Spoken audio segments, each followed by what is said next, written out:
Blunt and Cillian Murphy.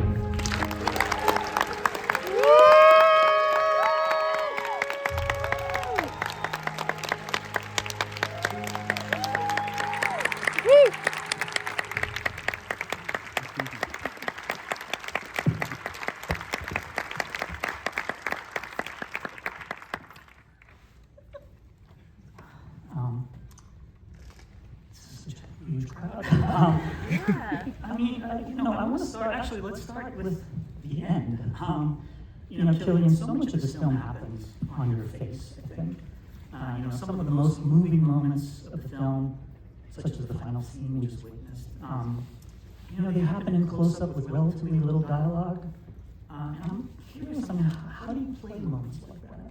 Is that something that's in the script, or how do you work to bring that kind of subtlety but range of emotion to your face?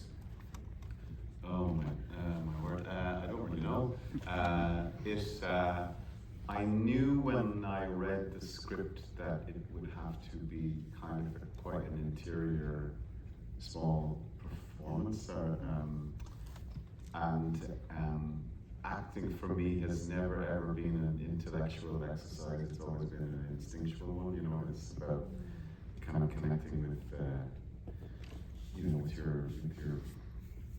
other actor in the scene and trying to convey things quite as possible, I suppose. Chris was very on board with that. Talking about acting is so boring. I don't know, you just try and be as honest and truthful and as possible, as like kind of in the moment as you can. It's just trying to be as in the moment as you can. I'm sorry. Emily, Nolan told me that you didn't want Kitty to kind of become like the wife part. And that was, it's a challenge when you're doing a biopic, like important people and things like that. And I'm curious, you in some ways have the opposite challenge from Cillian. You don't have a ton of screen time, but your character is, she's like the yin to his yang. She's more forceful, more outspoken. Tell me about how you approached your part. She was kind of a startling force, on the page when I read the script, and I was aware that all of their scenes together had some kind of quite high-octane, emotional or passionate or volatile pulse to them. She was difficult, she was complicated, she was, from everything I read about her, wild and colourful and a non-conformist for the time. And it was there, really, it was all there to play with, and I think Chris embraced the fact that she was not very nice, It's okay that she wasn't very nice or very likable or any of those things. I just thought,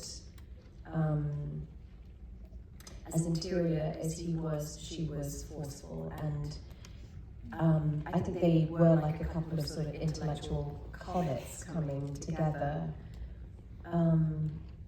But I think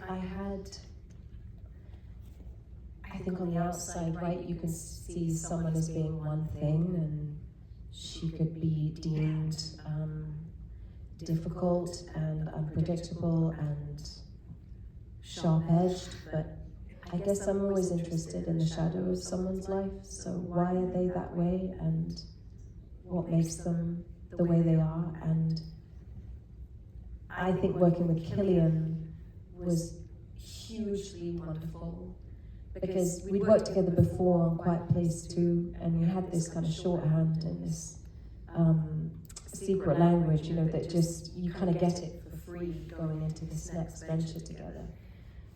Playing this very complicated marriage. So, I don't know, I think I didn't, and I don't think anyone did in the movie. I think everyone had, whether you have a lot of screen time or not a lot, it's irrelevant, really. It's sort of what you did with these very vibrant characters around a very interior mercurial man, and what these characters elicit out of him was so exciting, you know.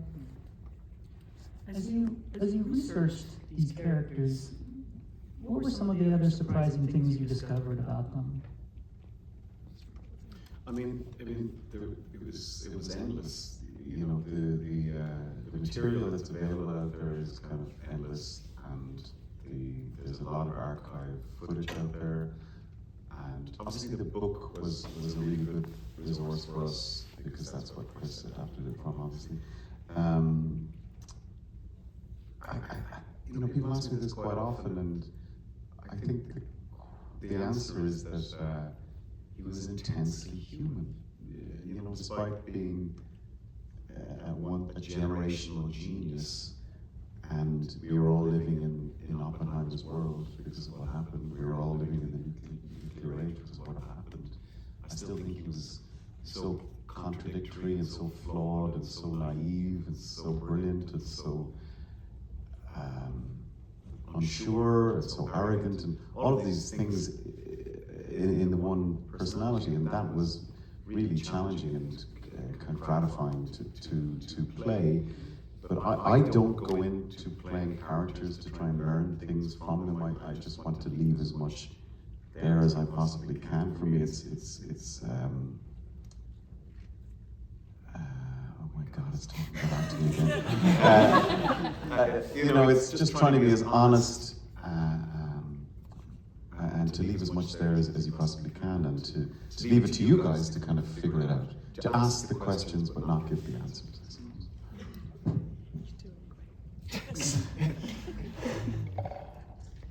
What about you? What was your question? Well, you actually answered part of it earlier, but about what were the most surprising things you discovered about your character as you sort of researched? Well, I don't know if surprise is maybe the right word, because we'd all researched these people quite a lot, so it's about kind of gleaning information and like tools and ins and nuances that could be helpful to you shape-shifting into this person, you know. I don't know if I was surprised. I think I was more just learning about her, really. You know, when we read the book, there were this book, American Prometheus, if any of you dare to take it on. It's like a massive tome, but it's very cool. And there were so many great snippets in it about her, about him, about their extraordinary relationship. She was a really terrible mother. Maybe that was one of the things. I think that's evident. Emily is such a beautiful and amazing mother. It was very hard for her to.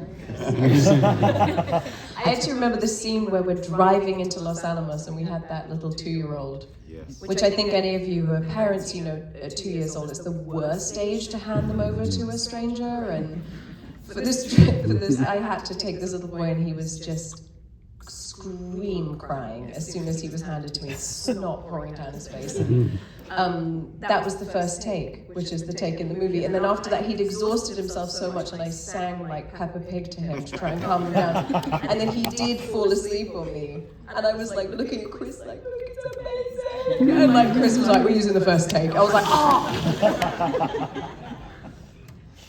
Tell me about the science in the film. I mean, you know, the film does such a great job of, I think, of giving us just enough science to sort of make us understand some of the stakes and what's happening narratively and emotionally. But it never gives us too much science. But I'm curious, I mean, you're playing Robert Oppenheimer, this great genius. Cillian understands physics hugely. Well, I don't know if you're interested. Well, you know, it's not the first time you've played a physicist, No. right? No, I played a physicist in a film called Sunshine that Danny Boyle directed it. Thank you. Again, you know, it was fascinating because what I found interesting about these men and women that I met and researched and talked to about the whole topic, and was that it's kind of like a burden being that brilliant. It's not necessarily a gift, and they see the world in a much. It's very convoluted, their vision of the world, and I think it weighs on them heavily. I think it weighed on him heavily, and I think that's probably why he struggled in many of the simple things, the day-to-day kind of things that most people, like a kitchen or like a relationship or like just interacting with people. And so I try to portray that.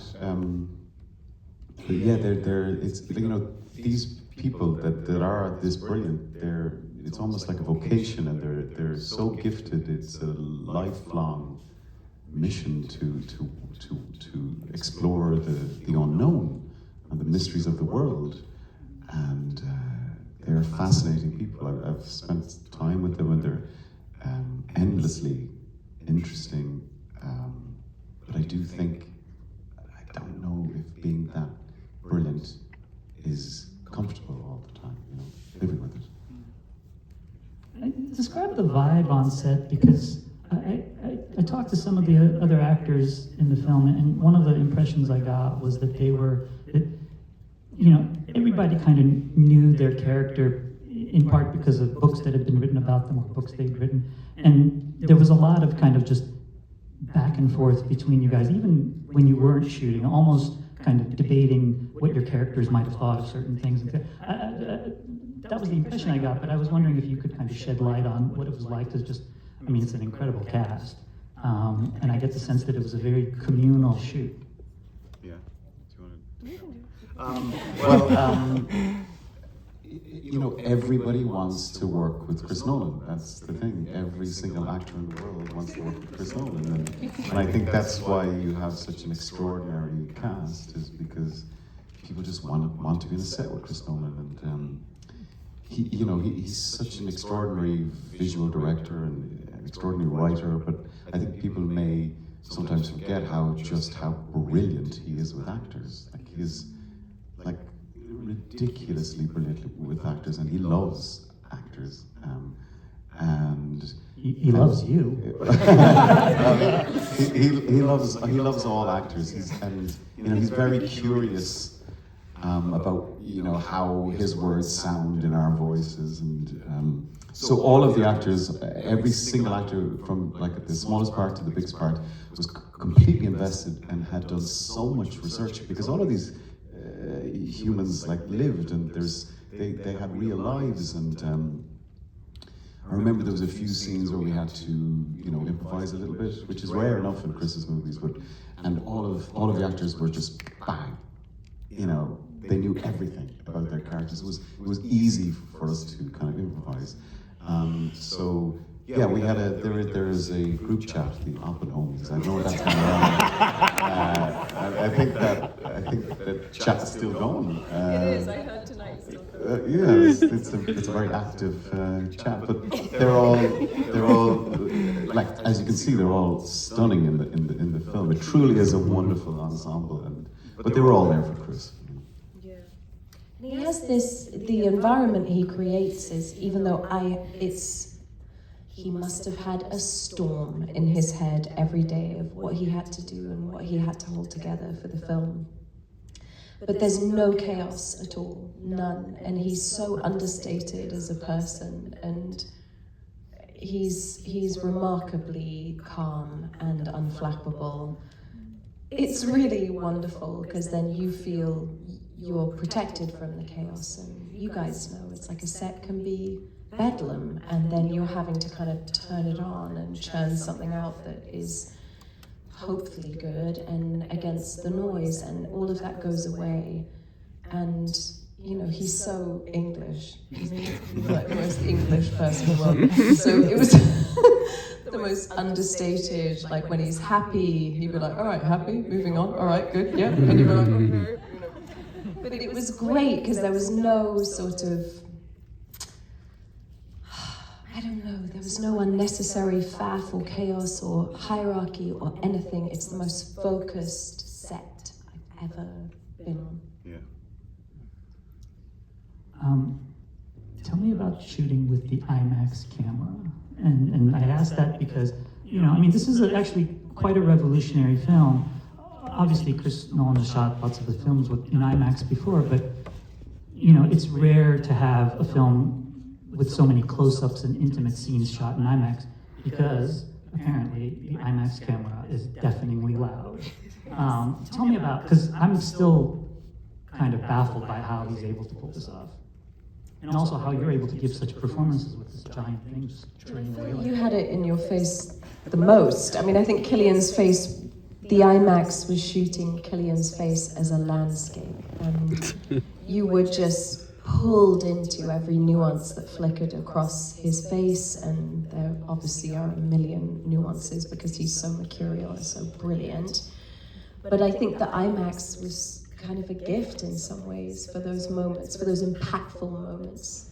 And it would come in, and it's like an X-ray machine. I mean, it's massive and it's very loud, you know. Yeah, it's like a very aggressive bridge. You know?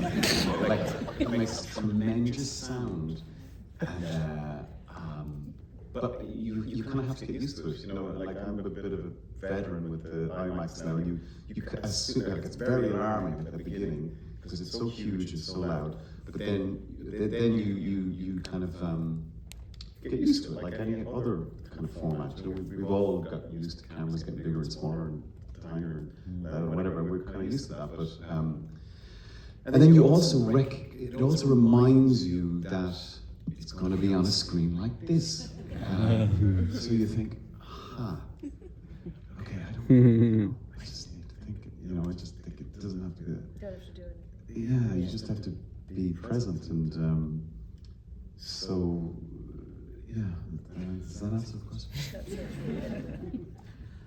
The film is full of, incredibly memorable scenes, and I want to ask about a couple of them. I mean, first of all, the Trinity sequence, the first atomic bomb explosion. A lot has been written about how Chris, and his team wanted to create a practical explosion. They wanted to keep digital effects to a minimum.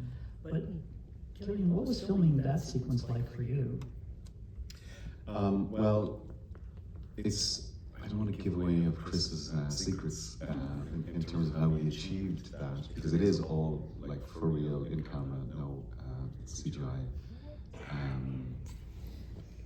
But it's components, it's different components. So the part that I was involved with was the piece in the desert that you just seen, and yeah, that was all for real. But it wasn't until I saw the film and saw how we had actually achieved it with Andrew Jackson, his visual effects supervisor, and just actually it completely took my breath away. I didn't. I think that's what everyone experiences when they witness it and see it. But again, when you're shooting that stuff, you just need to just think about what actually happened, what it meant, but I think Chris is better. He'd be, better talking about the whole visual effects. And what he wants to reveal. And what he wants to reveal.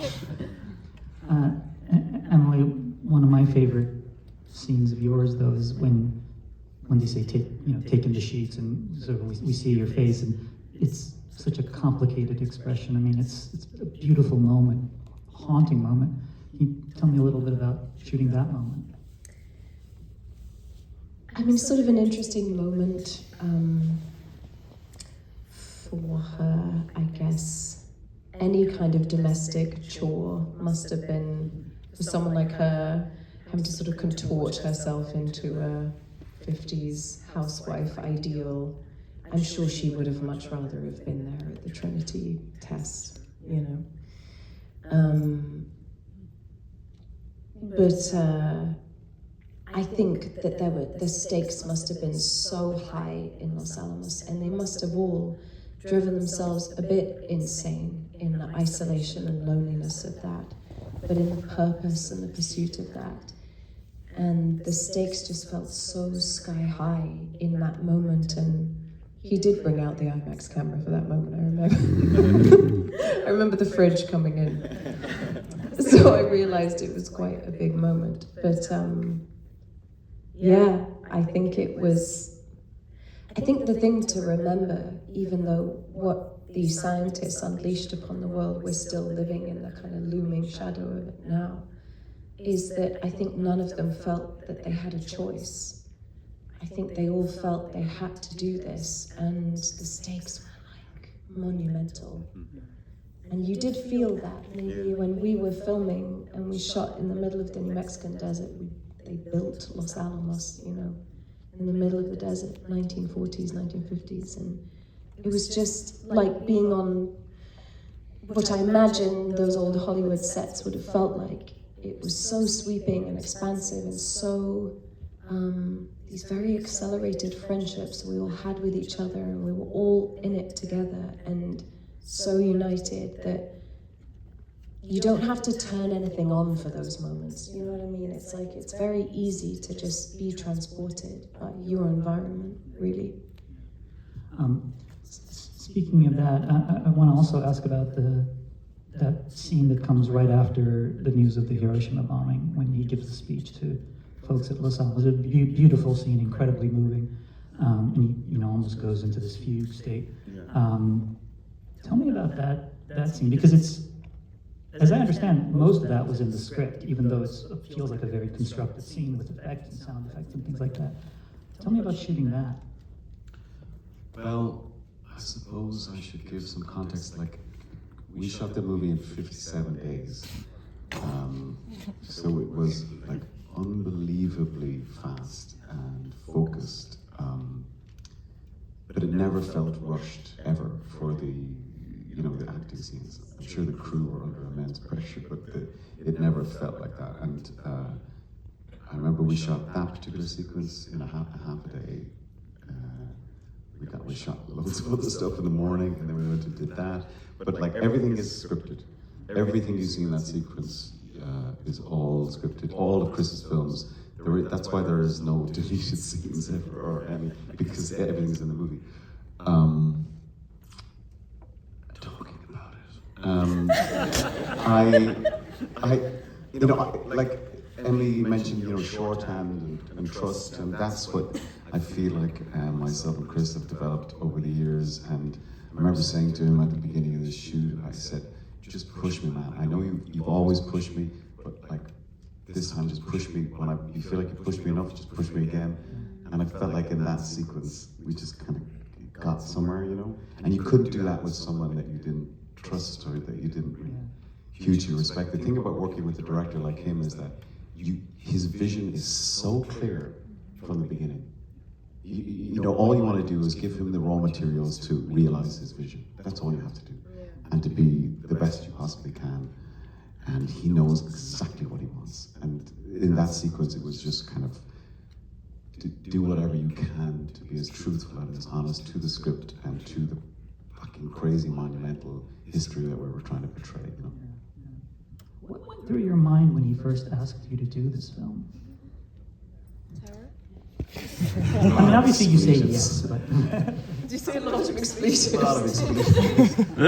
It was a gift. I mean, it was a true honor, and the way he works is that he doesn't ever, he just called me out of the blue. There was no build-up, there was no war, there was no preamble, and he doesn't have a phone or a computer or an email or anything. So it was his wife, Emma Thomas, this amazing producer, that called me, and then she passed the phone up to him, and he said, it is very British, understated fashion, don't do this film about Oppenheimer. I'd like it about Oppenheimer. So, it's a bit of a shock, like a huge one, but my instinct was to move very quickly from like euphoria and joy into work. So I kind of moved straight into work. And how does one prepare for a part like this? I know you lost some weight for the part, right? Well, yeah, I mean, it was important to get the correct silhouette, because he was so iconic, and a lot of it was self-designed. He was very frail, and he was always very self-conscious about his frailty. Yeah, I don't think he ate. It was martinis and fags, He had dinner parties without dinner, like ever. Like the Oppenheimers were known for that. Yeah, it was just martinis Cigarettes with and no food. martinis. Yeah, the only sustenance was the honey that they dipped the martini glass in. So I just think we had to get that right. So you do that. That's just like a kind of part of it. So I worked on 2 planes, like I work kind of from the outside in and the inside out, if you know what I mean. Like just reading, and then trying to get the physicality and the voice and the silhouette and all that. I'm going to ask you guys about this was, the film comes out right as the strike has begun. It's an international phenomenon. I mean, huge global hit. Obviously, there's the whole Barbenheimer thing. It's this huge meme, viral, and you can't say anything about it. I mean, you're sort of stuck there, unable to talk about it. I mean, you did some press, obviously, before the film came out, but it must have been such a surreal experience. We did meet up over the summer in the English countryside, and we drank wine and played ping pong, and it was very kind of nice to be together, because I did feel we got to put it out there. And yes, the strike hit at the London premiere, so we did the carpet, and then we all sort of walked off in unity with everyone. I went to a bar, I think. But it was surreal, I never got to watch the movie with an audience, so I did decide to, because the whole experience is, when you see it, it's like a full kidnap, and you want to see it on the biggest screen possible. And John and I went to, we found an IMAX in Nyack, New York, and yeah. And it was a 4 p.m. screening of it, and I saw a group of teenage boys walking in dressed as him. And I just thought, this is unbelievable. This is just with like pipes dangling out of their mouths. It was so cool. And it was when I realized that we were a part of something too big to word, really. And it was wild. Cillian? You haven't left your house. Did you run into anyone dressed as you? Did I run into anyone dressed? No, and I didn't. But I suppose it's it's an R-rated movie about a scientist, and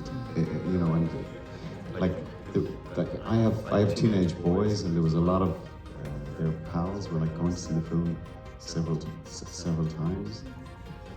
That's nuts. It's great, but it just shows you that I guess cinema is still alive and well if it's really challenging and good. Well,